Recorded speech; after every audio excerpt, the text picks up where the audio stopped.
Assalamualaikum warahmatullahi wabarakatuh. Terima kasih atas kesempatannya. Perkenalkan, nama saya Melisa Chandra Dewi Fortunata dengan NIM 2019-210057. Di sini saya akan berpresentasi tentang e-krom saat ini. E-krom merujuk pada penggunaan dari internet dan web untuk transaksi bisnis. Secara lebih formal, e-krom adalah tentang menyediakan transaksi komersial secara digital antara organisasi dan individual. Hal ini berarti bahwa transaksi komersial yang terjadi pada internet dan web melibatkan pertukaran nilai, misalnya uang, melintasi batasan organisasi individu sebagai imbal hasil dari produk dan jasa. Lalu mengapa e-krom berbeda? Mengapa e-krom tumbuh sangat cepat? Jawabannya terletak pada keunikan karakteristik dari internet dan web secara sederhana dan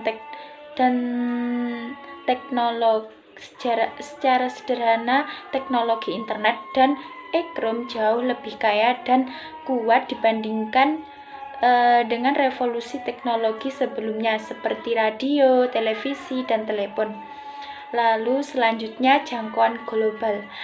Teknologi e-krom kemungkinan transaksi komersial lintas budaya dan bangsa untuk mempermudah mengurangi biaya yang harus dikeluarkan daripada bisnis dengan konsep tradisional. Contoh selanjutnya standar universal.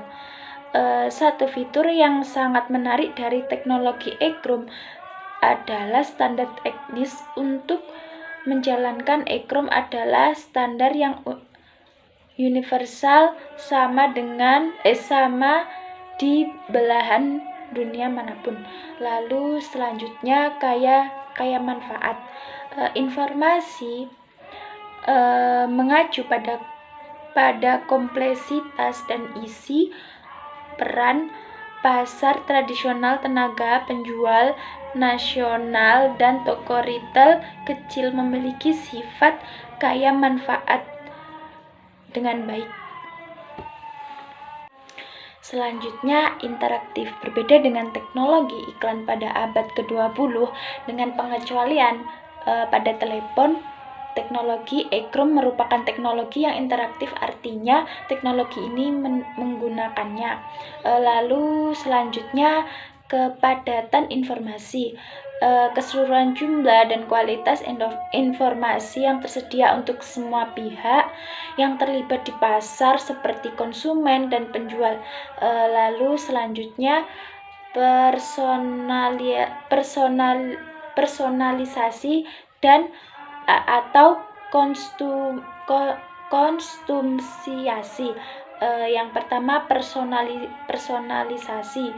Penjual bisa menargetkan pesan pemasaran kepada individu yang spesifik dengan cara menyesuaikan pesan dengan kebiasaan orang melakukan nama, minat, dan pembelian terlebih dahulu. Lalu yang kedua, konsumisasi, mengganti produk atau jasa yang sudah dikirim berdasarkan preferensi atau perilaku pengguna. Lalu selanjutnya, teknologi sosial, generasi pemuda, konten jejaring sosial. Semua media massa terdahulu termasuk media cetak menggunakan model siaran di mana isinya dibuat di lokasi pusat oleh para ahli tersebut.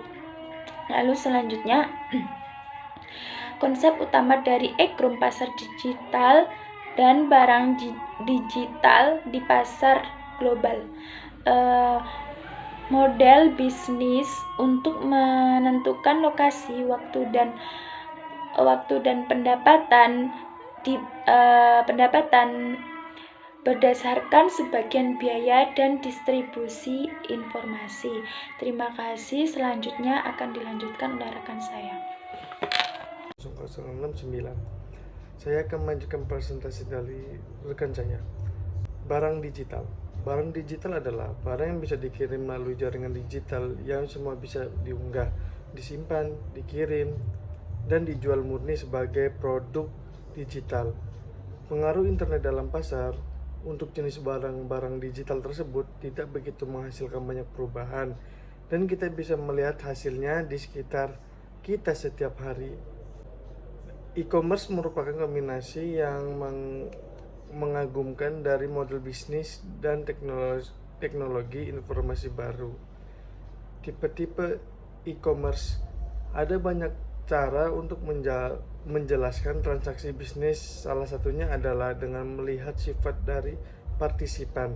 Ada 3 kategori utama dari e-commerce, yaitu yang pertama yaitu bisnis e-commerce dalam bentuk bisnis ke konsumen. Ini melibatkan pengeceran produk dan jasa ke konsumen per individu. Yang kedua yaitu bisnis e-commerce dalam bentuk bisnis ke bisnis, melibatkan penjualan barang dan jasa di antara bisnis-bisnis. Yang ketiga yaitu bisnis e-commerce dalam bentuk konsumen ke konsumen, melibatkan konsumen yang menjual secara langsung kepada konsumen. Cara lain untuk mengklarifikasi transaksi dengan pelanggan elektronik adalah dengan membedakan platform yang digunakan oleh partisipannya dalam melakukan transaksi. Selanjutnya yaitu model bisnis e-commerce. Yang pertama yaitu portal. Portal merupakan pintu gerbang untuk masuk ke dalam website dan seringkali diartikan sebagai situs di mana pengguna mengaturnya sebagai laman muka atau Google homepage mereka. Contohnya sebagai Google ataupun Bing. Model bisnis portal menyediakan situs tujuan di mana pengguna bisa mulai menggunakan website pencarian mereka. Portal mendapatkan pendapatan utamanya dari sangat banyak orang menarik bayaran dari pengiklan untuk memasangkan iklannya, membebankan biaya untuk pelayanan premium, dan lain-lain. Yang kedua yaitu e-trailer. Toko retail online bisa juga disebut e-trailer. Keunggulan utama dari e-trailer adalah memberikan kenyamanan biaya belanja rendah, menawarkan pilihan yang banyak untuk konsumen. Biasanya beberapa e-trailer adalah dari toko fisik yang telah ada menyediakan produk yang sama. Yang ketiga yaitu penyediaan konten. Secara luas didefinisikan sebagai semua bentuk dari kekayaan intelektual, mengacu pada semua bentuk ekspresi manusia yang bisa diletakkan ke dalam media nyata seperti teks, CD, DVD, dan lain-lain. Keunggulan utamanya adalah bahwa konsumen bisa menemukan konten online yang sangat banyak sesuai dan membeli konten ini dengan harga yang relatif murah untuk dimainkan, untuk dilihat di dalam beberapa perangkat seperti komputer dan handphone. Yang terakhir adalah model pendapatan e-commerce. Model pendapatan adalah sebuah perusahaan menjelaskan bagaimana perusahaan akan memperoleh pendapatannya, menciptakan keuntungan dan menghasilkan pengembalian atas investasi. Saya akan jelaskan 3 bagian dari pendapatan. Yang pertama yaitu model pendapatan iklan. Sebuah situs website menghasilkan pendapatan dengan cara menarik massa atau pengunjung dalam jumlah yang besar yang kemudian bisa diberikan penawaran. Model periklanan yang sering digunakan dalam e-commerce.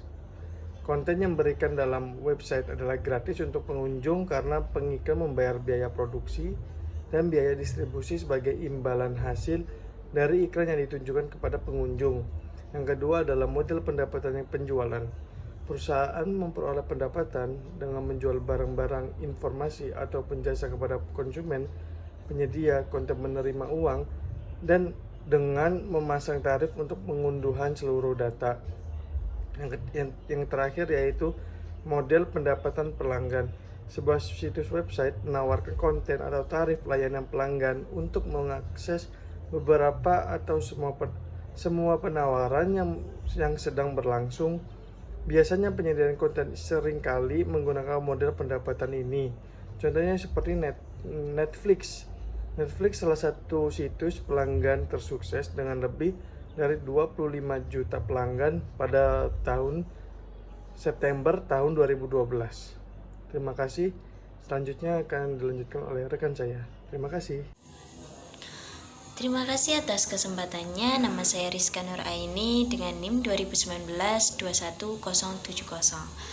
Baik, di sini saya akan menjelaskan tentang jejaring sosial dan wisdom of crowds. Nah, situs jejaring sosial yang menghubungkan orang-orang bisnis, orang-orang itu bisa bertemu dengan teman-teman dan teman dari teman mereka. Nah, situs jejaring sosial yang menghubungkan orang-orang melalui bisnis mereka yang sama atau koneksi untuk memiliki teman sebagai target penjualan, saran pencarian kerja, ataupun teman baru. Di situs belanja sosial, kita bisa tukar-menukar ide belanja dengan teman kita. Seperti itu. Nah, komunitas online juga merupakan tempat yang ideal untuk mempraktekkan teknik pemasaran yang bercabang, seperti halnya pemasaran tradisional, yaitu pemasaran yang melalui mulut ke mulut.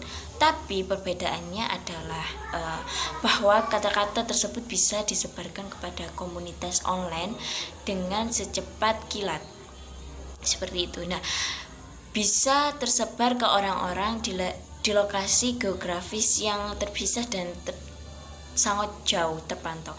E-commerce dari internet telah mengubah keseluruhan industri dan memunculkan model bisnis baru.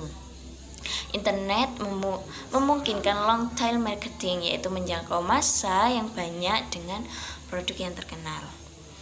Internet juga memungkinkan pemasar untuk menemukan calon konsumen secara murah dan untuk produk-produk dengan permintaan yang rendah. Banyak e-commerce menggunakan teknik penargetan perilaku konsumen untuk meningkatkan efektivitas yang bertujuan untuk mendapatkan klik stream dari individual ataupun ribuan situs web yang tujuannya adalah untuk memahami minat dan mengenalkan mereka pada iklan yang cocok dengan perilaku dan minat mereka.